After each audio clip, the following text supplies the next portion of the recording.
আসসালামু আলাইকুম ওয়া রাহমাতুল্লাহ।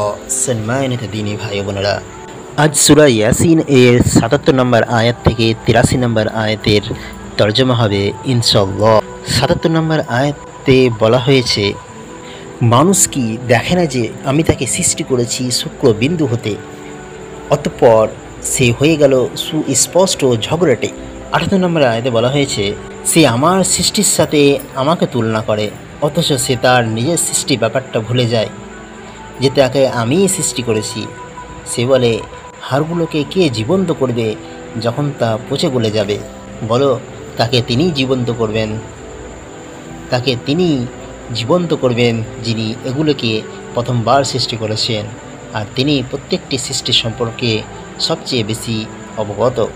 যিনি তোমাদের জন্য সবুজ গাছ হতে আগুন তৈরি করেছেন, অতঃপর তোমরা তার থেকে আগুন জ্বালাও।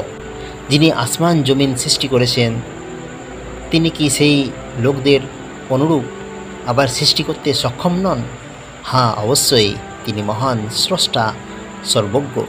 তার কাজকর্ম কেবল এরকম যে যখন তিনি কোনো কিছুর ইচ্ছা করেন তখন তাকে হুকুম করেন যে হয়ে যাও, আর অমনি তা হয়ে যায়।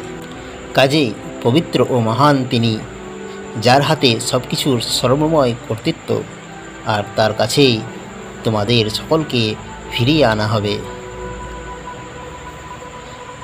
৭৭ থেকে ৮৩ নম্বর আয়াতের তর্জমা হলো। পরবর্তী ভিডিওতে ইনশাআল্লাহ অন্য একটি বিষয় নিয়ে আলোচনা হবে। আসসালামু আলাইকুম ওয়া রাহমাতুল্লাহি ওয়া বারাকাতুহু।